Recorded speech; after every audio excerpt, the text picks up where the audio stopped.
네, 여러분, 네, 당근 해보셨습니까? 이 당근을 모르시나요, 혹시? 네, 당근이 이제 중고 물품을 가지고 있는 물품을 이렇게 개인 대 개인 간에 거래해서 이렇게 파는 그런 애플리케이션인데 플랫폼인데 이 당근을 하다 보면은 이 제품의 하자를 표현하지 않을 때가 있습니다.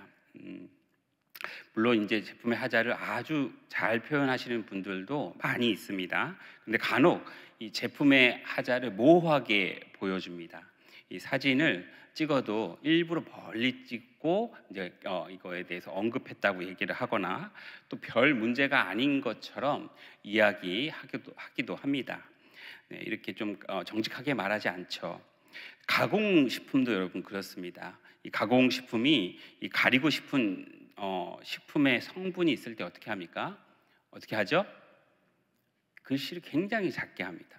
제품의 이름을 엄청 크게 하지만 글씨를 굉장히 작게 해서 안 보이게, 봐도 안 보이게끔 그렇게 작게 해서 가리기도 합니다. 정직하지 못한 것이죠. 여러분, 담배는 어떻습니까? 이 담배는 예전에 이렇게 담배 해악에 대해서 언급하지 않았습니다. 이 법으로 이 담배 해악에 대해서 문구로 표현할 것을 제정한 이후부터 이런 뭐랄까 이제 해악에 대해서 이야기합니다. 요즘에는 어떻습니까? 담배에 뭐가 붙어 있어요? 그림이 붙어 있죠. 이 담배로 인해서 각종 질병과 심각한 질병을 얻게 되는 모습들을 사진으로 보여줍니다. 왜 처음부터 보여주지 않았을까요? 그렇게 하면은 담배 판매율이 떨어질 수도 있기 때문입니다. 정직하지 않은 것이죠. 이처럼 사회는 손해가 보면 정직하지 않게 말하곤 합니다. 여러분은 손해가 보더라도 정직하십니까? 네, 손해를 보더라도 왜 우리는 정직해야 합니까? 우리 정직의 뜻은 무엇이죠? 있는 그대로 말하는 것입니다. 이 아나니아와 삽비라 사건을 통해서 정직에 대해서 살펴보도록 하겠습니다. 이 오늘 본문은 초대교회의 구제를 배경으로 합니다. 이 초대교회에는 후한 구제가 있었습니다. 이 아나니아라는 사람은 이 집을 팔아서 구제하였습니다. 사실 아나니아 이전에 바나바가 집을 팔아 구제하였습니다. 이 바나바는 사실 본명이 아닙니다. 본명은 요셉입니다. 그런데 사도들이 바나바라고 별명을 붙여줬습니다. 이 바나바의 뜻이 무엇입니까? 위로의 아들입니다. 이 바나바는 말과 행동에 있어서 사람들을 위로하는 자였습니다. 그래서 사도들이 이 위로의 아들이라는 별칭을 붙여질 정도로 공동체에서 사람들을 위로하는 자였습니다. 그는 말뿐만 아니라 행동으로도 위로를 했는데 자신의 밭을 팔아서 가난한 자들을 나눠주기도 했습니다. 이처럼 바나바는 초대교회에서 칭찬받는 자였습니다. 이 아나니아도 바나바와 같이 칭찬을 받고 싶었습니다. 사람들이 누구나 다 칭찬받고 싶은 마음을 갖고 있습니다. 이 아이들은 어려서 부모님께 칭찬받기 위해서 무엇을 합니까? 공부를 열심히 하기도 하고 선행을 하기도 합니다. 그렇게 해서 참 잘했어요 라는 말을 듣기를 원합니다. 물론 성경은 이 사람의 칭찬보다 하나님의 칭찬을 받으라고 권면합니다. 하지만 오늘 본문에서 칭찬받고자 하는 마음을 정죄하지는 않습니다. 오늘 본문에서 정죄하는 것은 무엇입니까? 정직하지 않은 마음에 대해서 정죄합니다. 이 아나니아는 바나바와 같이 칭찬을 받고 싶어서 밭을 팔아서 사도들 앞에 둡니다. 하지만 밭을 팔아 사도들의 발 앞에 두면서 일부를 감췄습니다. 2절에 보면 그 값에서 얼마를 감추매라고 기록하고 있습니다. 하지만 아나니아는 바나바와 같이 마치 전부를 팔아서 사도들의 발 앞에 두는 것처럼 행동하였습니다. 다른 모든 성도들도 그렇게 생각하였습니다. 하지만 사실 아나니아는 밭을 판 갑의 일부를 빼놓았습니다. 그리고는 사도들 앞에서 전부를 드린 것처럼 행동하였습니다. 아나니아는 정직하지 않았습니다. 이 삽비라도 이 얼마를 감추는 것을 알고 있었습니다. 2절에 보면 그의 아내도 알더라라고 기록하고 있습니다. 이 삽비라는 아나니아와 함께 밭을 판 값의 일부를 감추고 전부를 드린 것처럼 하기로 하였습니다. 8절에 보면은 그 땅 판 값이 이것뿐이냐 내게 말하라 이르되 예 이것뿐이라 하더라라고 기록하고 있습니다. 이 8절은 분명 아나니아와 삽비라가 일부를 드리면서 마치 전부를 드리는 것처럼 하기로 서로 약속한 것을 볼 수 있습니다. 서로 합의하여 정직하지 않게 말하기로 한 것입니다. 이 오늘 본문을 보면서 정직에 대해서 생각을 하게 합니다. 여러분, 정직은 중요한 가치입니까? 이 정직하지 못하면 어떤 대가를 치릅니까? 우리는 어떤 대가를 치르고서라도 정직해야 합니까? 대답은 예스입니다. 성도는 항상 정직해야 합니다. 왜 성도는 정직해야 합니까? 살펴보도록 하겠습니다. 첫 번째로 정직은 사단의 유혹에서 우리를 안전하게 하기 때문입니다. 이 오늘 본문에서 사단의 유혹이 있었습니다. 사단은 아나니아와 삽비라를 정직하지 못하도록 유혹하였습니다. 오늘 본문 3절에 보면 사단이 내 마음에 가득하여 내 성령을 속이고 땅값 얼마를 감추었느니라 라고 기록하고 있습니다. 이 사단은 거짓의 아비입니다. 항상 성도를 거짓으로 넘어뜨리는 자입니다. 아담도 거짓으로 넘어뜨렸습니다. 하나님께서 선악을 알게 하는 선악과를 먹으면 죽을 것이라고 하였는데 죽지 않을 것이라고 거짓말을 하였고 하나님과 같이 될 것이라고 거짓말을 하였습니다. 그리하여 아담과 하와는 선악과를 먹게 되었고 결국에 사망의 저주를 받게 되었습니다. 이 사탄은 아나니아도 유혹하였습니다. 얼마를 감추어도 아무도 모를 거야. 돈도 아끼고 칭찬도 받고 일석이조잖아? 라고 속삭였을 것입니다. 하지만 아나니아는 정직하지 않았기에 못했기에 사단의 유혹을 뿌리치지 못하였습니다. 결국에 얼마를 감추고 사도들 앞에 전부인 것처럼 내놓는 부정직을 행합니다. 이 사단은 자주 아무도 모른다라는 말로 유혹을 합니다. 보디발의 아내가 요셉에게 동침을 제안했을 때 집에 아무도 없었습니다. 사단은 요셉에게 이렇게 속삭였을 것입니다. 집에 아무도 없잖아. 아무도 모를 거야. 이렇게 유혹했을 것입니다. 사단은 어디 성경 인물들에게만 이런 유혹을 합니까? 아닙니다. 사단은 성도들에게도 동일한 유혹을 합니다. 아무도 모를 거야. 부풀려도 되고 거짓말을 해도 돼. 그렇게 해서 너의 유익을 챙겨라 라고 속삭입니다. 이 사단의 유혹에 굴복하게 되면 어떻게 됩니까? 사단의 지배를 받게 됩니다. 처음에는 죄책감을 느끼지만 나중에는 양심이 마비되어서 능수능란하게 거짓말을 합니다. 아나니아의 부정직은 이번이 처음이 아니었을 것입니다. 처음에는 사소한 부정직을 저질렀을 것입니다. 그리고 그 죄의 달콤한 열매를 맛보게 되었고 점점 더 능수능란하게 거짓말을 하게 되었을 것입니다. 결국에는 거짓말을 능수능란하게 하는 자가 되었습니다. 거짓말을 덮기 위해 서슴지 않고 더 큰 거짓말을 하는 자가 되었습니다. 이처럼 죄를 지으면 지을수록 제 지배를 받게 됩니다. 베드로는 이러한 마음의 상태를 뭐라고 이야기합니까? 사탄이 가득한 상태, 다시 말해 사탄이 지배하는 상태라고 그렇게 말합니다. 사탄이 지배한 결과는 무엇입니까? 사탄의 지배를 받는 그 종착점은 무엇이겠습니까? 그 종착점은 파멸에 이르게 됩니다. 아나니아는 결국에 사도들과 교회를 대상으로 거짓말을 하였고 결국에는 돌이킬 수 없는 지경에 이르게 되었습니다. 신앙의 파멸에 이르게 되었습니다. 성경에 사단이 마음에 가득하여 파멸한 또 다른 경우는 가룟 유다입니다. 가룟 유다 마음에도 사탄이 가득하였습니다. 사단은 가룟 유다에게 탐심으로 유혹을 하였습니다. 가룟 유다는 결국에 굴복하였죠.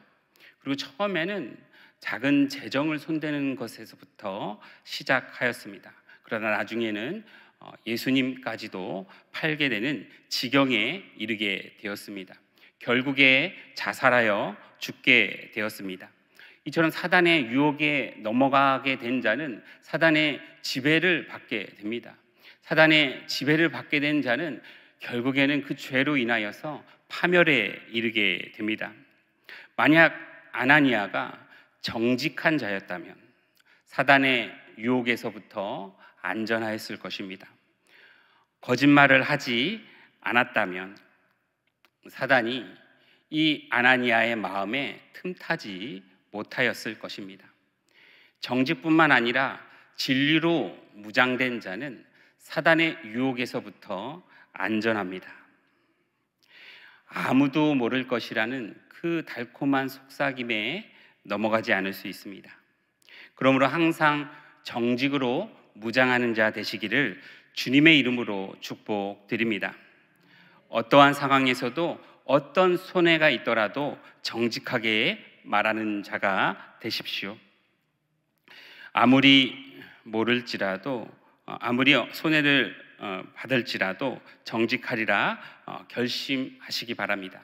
그리하면 사단의 유혹으로부터 우리를 파멸에 이르게 하는 사단의 유혹으로부터 우리가 안전할 수 있습니다.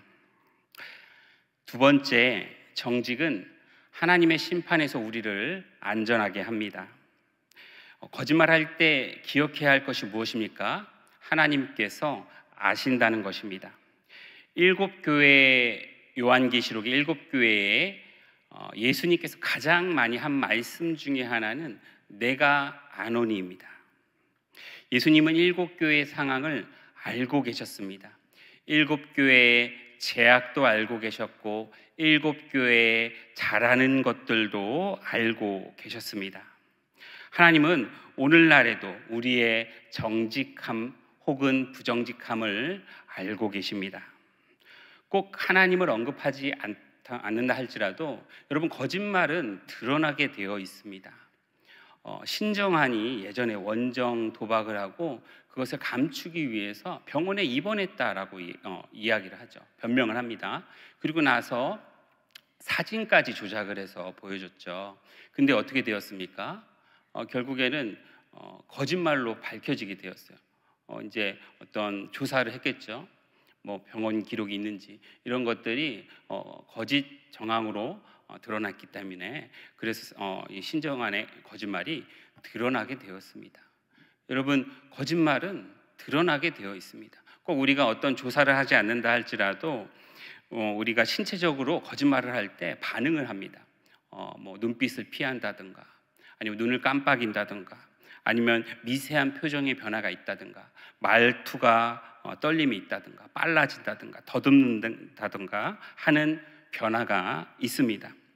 이 거짓말 탐지기는 그러한 변화를 포착해서 거짓말을 측정하죠. 꼭 거짓말 탐지기가 아니더라도 사람은 그러한 미세한 변화들을 캐치해냅니다. 이처럼 사람도 거짓말을 안다면 하나님께서는 얼마나 우리의 부정직함, 우리의 거짓말을 잘 알고 계시겠습니까? 우리의 사소한 거짓말도 알고 계십니다. 하나님께서 우리의 거짓말을 아실 뿐만 아니라 하나님은 우리의 부정직함과 거짓말을 심판하십니다. 이 아나니아는 거짓말로 인하여서 죽게 되었습니다. 5절을 보면 아나니아가 이 말을 듣고 엎드려져 홀이 떠나니라고 기록하고 있습니다. 이 아나니아의 죽음은 직결 심판이었습니다. 하나님은 이 부정직이라는 죄를 죽음으로 심판하였습니다. 이 아나니아의 거짓말이 죽음의 형벌을 받을 정도로 심각한 죄인가라고 질문할 수 있습니다. 이것에 대한 대답은 아나니아의 거짓말이 사람에게 향한 것이 아니고 하나님께 성령을 속인 것이기 때문입니다. 4절을 보면 사람에게 거짓말한 것이 아니요 하나님께로다라고 말합니다. 이 성령의 사역을 귀신의 사역이라고 말하는 성령 모독죄는 하나님의 용서하심을 얻지 못합니다. 그런 것을 감안한다면 성령을 속인 죄 역시도 매우 큰 죄입니다. 그러므로 이 죽음의 형벌이 내려진 것입니다. 그렇다면 사람에게 거짓말을 한 것은 괜찮을까요? 공동체에 거짓말을 한 것은 괜찮을까요? 물론 하나님께 한 것보다 덜한 것일 것입니다. 하지만 그 역시도 심판이 있습니다. 아나니아가 심판을 피하지 못한 것처럼 부정직한 자에게는 하나님의 심판이 있음을 여러분 기억하시기를 바랍니다. 오늘날 우리가 거짓말을 하고 부정직하다면 어떤 심판이 있을까요? 먼저는 하나님의 임재가 떠나게 될 것입니다. 부정직한 자의 마음에는 이미 사탄이 지배하고 있습니다. 아나니아를 지배하는 것은 사단이었습니다. 아나니아는 하나님의 임재를 누릴 수 없었고 하나님의 임재로 인하여 주어지는 안정과 평안과 감사와 기쁨과 인도를 누릴 수 없었습니다. 대신에 사단이 주는 불안과 공포와 억압으로 인한 고통 가운데에 살았습니다. 이 유와 평강의 나라에서 흑암과 고통의 나라로가 신음하고 있는 것이 아나니아가 거짓말로 인해 받게 된 심판입니다. 아나니아가 심판을 피하지 못한 것처럼 사람에게 한 거짓말도 하나님의 심판을 피하지 못할 것입니다. 다음으로 거짓말에는 하나님의 징계가 있습니다. 이 징계는 사랑하는 자녀에 대해서 죄에 대한 경각심을 불러일으키기 위해 내린 처벌입니다. 우리는 자녀가 잘못했을 때 회초리를 듭니다. 이 회초리를 드는 이유가 무엇입니까? 이 자녀에게 고통을 주기 위해서입니까? 아닙니다. 이 자녀가 이 징계라는 아픔을 통해서 죄에 대한 경각심을 갖고 다시는 죄를 짓지 못하게 하기 위해서 자녀에게 징계를 내리는 것입니다. 즉각적인 죽음은 아닐지라도 우리도 이와 같은 징계를 받을 수 있습니다. 다음으로 거짓말하는 자는 종말에 하나님의 심판을 받게 됩니다. 우리는 예수 그리스도의 보혈의 공로로 구원의 심판은 받지 않습니다. 다만 얼마나 하나님 앞에 정직하게 살았느냐에 따라서 상급의 심판은 다를 수 있습니다. 부정직한 자에게는 하나님의 상급이 없을 것이요 정직한 자에게 하나님의 상급이 있게 될 것입니다. 반대로 정직한 자에게 어떤 보상이 있습니까? 정직한 자에게는 하나님의 임재가 있죠. 하나님의 보호가 있습니다. 사람들로부터 신뢰를 받습니다. 나는 정직한 자의 형통을 믿는다라는 책이 있습니다. 이 책의 공동 저자 중에 한 명이 기업인 박성주입니다. 이 박성주는 이랜드라는 그러한 회사를 설립해서 굉장히 큰 회사로 이렇게 세운 사람입니다. 물론 이제 그 과정 가운데서 노사 갈등도 있기는 했습니다. 하지만 박성주 씨는 하나님과 사람 앞에서 정직하게 사업을 하기에 힘쓴 분이라고 생각을 합니다. 이 박성주 씨가 이 책에서 언급한 예화가 있습니다. 이 IMF 때 이랜드도 부도나기 직전이었다고 합니다. 그런데 다행히 직전에 한 외국인 투자자가 5억 달러, 당시 돈으로 5천억 이상 하는 돈을 들고 와서 이랜드에게 10분의 1을 투자하였습니다. 그런데 그 외국인 투자자가 1년 동안 나머지 금액을 다른 회사에 투자하지 않았습니다. 그래서 박성수 씨가 물었습니다. 지금 헐값에 기업을 사들일 수 있는데 왜 가만히 있습니까? 라고 물었습니다. 그랬더니 외국인 투자자가 대답하였습니다. 사려고 해도 막상 사려고 하면 장부가 두 개다. 이중 장부가 있다라는 말입니다. 부정직한 경영을 한 것이죠. 그런데 이랜드는 장부가 하나여서 투자를 했다라고 대답을 하였습니다. 이 대답을 듣고 나서 박성수 씨는 이런 결론을 내렸다고 합니다. 정직하면 언제나 손해를 본다. 이 정직하게 수익과 지출을 기록하면 손해가 이렇게 남들보다 손해를 보는 것 같이 느껴질 수 있습니다. 하지만 결정적일 때는 정직한 자가 형통한다라고 결론을 내렸습니다. 이랜드가 손해를 보더라도 이중 장부를 사용하지 않았기 때문에 결국에 외국인 투자자에게 투자를 받고 IMF 속에서 망하지 않고 여기까지 올 수 있었습니다. 이처럼 하나님께서는 이 부정직한 자를 반드시 심판하십니다. 또한 하나님은 정직한 자를 형통하게 하십니다.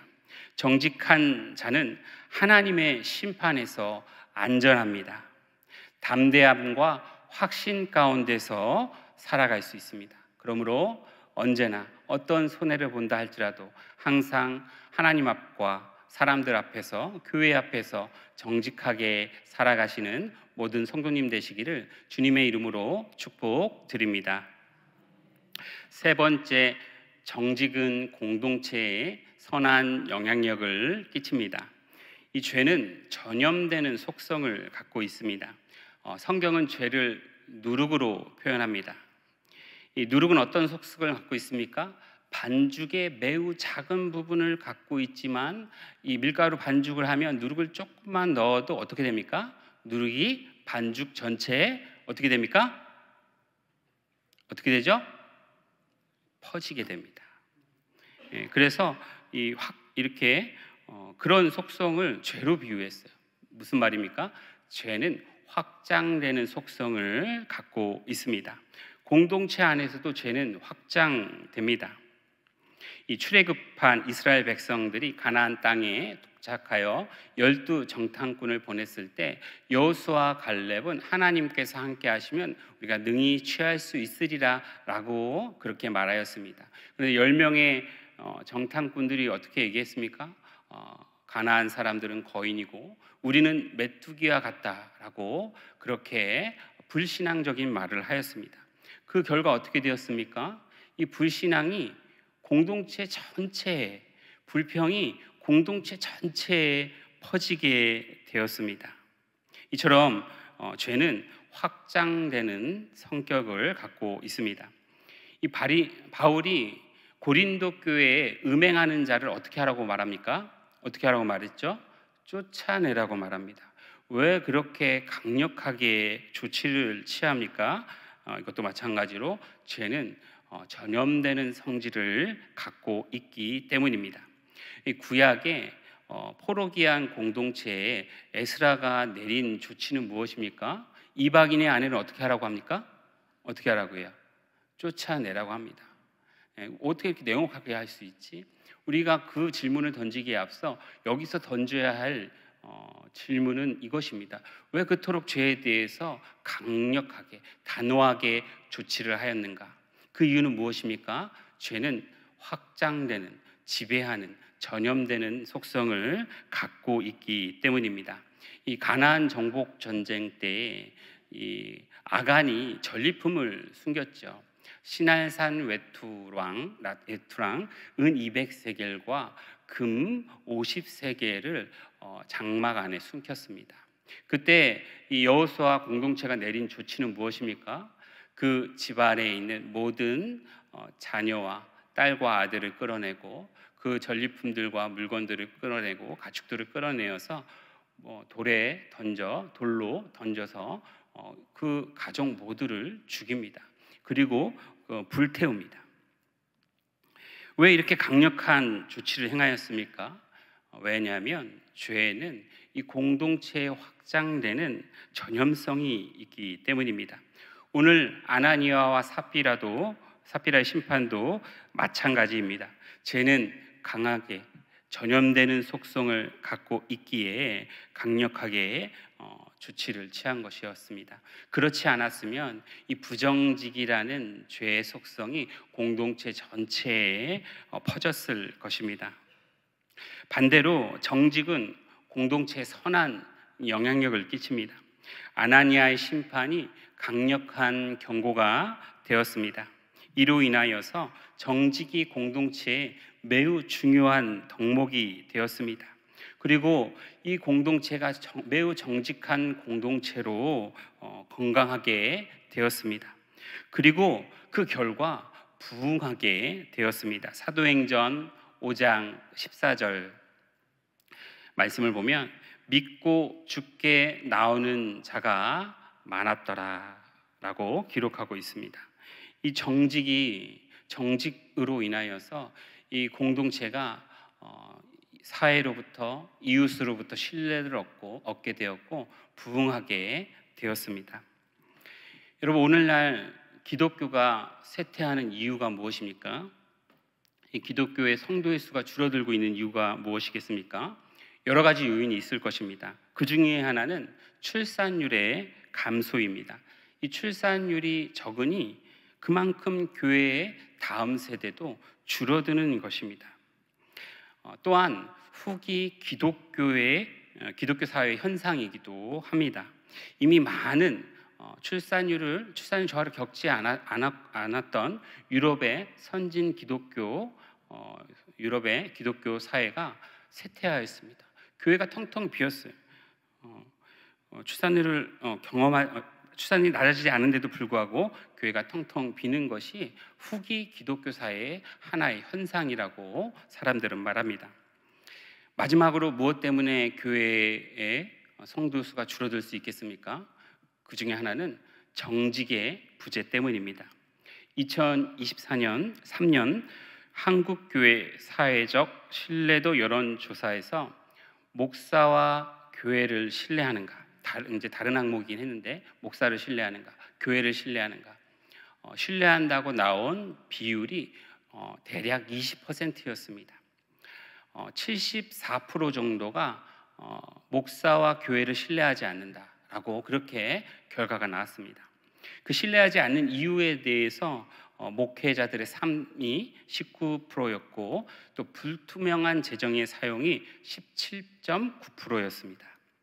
일부 목회자들의 그리고 또 일부 교회의 정직하지 못한 모습이 교회의 쇠퇴의 원인이 되었다라고 우리가 생각할 수 있습니다. 만약에 교회가, 목회자가 이러한 실망을 사회에 주지 않았다면 교회의 감소가 이루어지지 않았을 수도 있습니다. 오히려 부흥되었을 수도 있습니다. 이것은 오늘날 교회가 어떻게 부흥을 해야 될지를 보여주는 그런 방향을 우리에게 제시한다라고 생각할 수 있습니다. 교회가 사회를 향해 신뢰를 회복하고 또 정직을 보여줌으로 초대교회와 같은 높은 도덕적 성결을 유지하는 것으로 인하여서 교회에 부흥이 있을 줄 믿습니다. 그리할 때 선한 영향력을 미치며 사람들이 교회를 흠모하며 교회로 출석하게 될 줄로 믿습니다. 왜 우리가 정직해야 합니까? 왜 정직해야 합니까? 이 정직이 공동체와 사회에 선한 영향력을 끼치기 때문입니다. 말씀을 맺겠습니다. 한 성도님이 이런 간증을 했습니다. 이 부모님이 정직하시다는 겁니다. 이제 수급을 받으려면 어떤 나라의 지원을 받으려면은 조금 이제 아프더라도 많이 아프다 이렇게 얘기를 해야지 수급을 받을 수 있지 않습니까? 근데 이 부모님이 조금 아프면 혹시 내가 정직하게 않게 말할까 봐 해서 안 아픕니다라고 이렇게 얘기를 하는 거예요. 그래서 수급을 받지 못했다, 어떤 등급을 받지 못했다, 이렇게 이야기하는 간증을 들었습니다. 그 부모님은 항상 정직하게 말하는 삶을 살았을 것입니다. 그런 훈련을 했을 거예요. 내가 손해를 본다 할지라도 차라리 손해를 보면 받지 정직하지 않게 말하지는 않으리라 라는 그러한 결심을 갖고 평소에 살았던 것처럼 보입니다. 우리 또한 이제 예배가 끝나고 여러분들이 이제 사회로 다시 나갈 것인데, 여러분이 목요일부터 주일까지 사람들과 또 스스로에게 어떤 손해를 보더라도 항상 정직하게 말하는 훈련을 하시기를 바랍니다. 스스로에게 가정 안에서, 공동체 안에서, 사회 안에서, 직장 안에서, 학교 안에서 항상 정직하게 말하는 훈련을 하는 여러분 되시기를 주님의 이름으로 축복드립니다.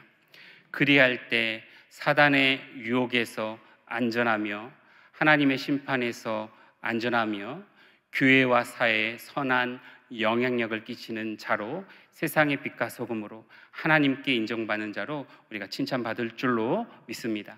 그러한 삶을 살아가시는 모든 원당의 성도님 되시기를 주님의 이름으로 축복드립니다. 기도하겠습니다. 사랑과 은혜가 많으신 아버지 하나님, 오늘 우리가 정직에 대해서 살펴보았습니다. 우리의 삶을 돌아보며 부정직한 모습이 있다면 회개하게 하시고 돌이키게 하시고, 또 이후의 삶에 정말 우리 초대교회가 보여주었던 그러한 정직의 모습을 본받아서 우리가 사회에서 늘 정직한 자로, 스스로에게 하나님 앞에서 인정받는 자로 살아가는 우리 모두 되게 하여 주시옵소서. 감사드리며 예수님의 이름으로 기도드립니다. 아멘.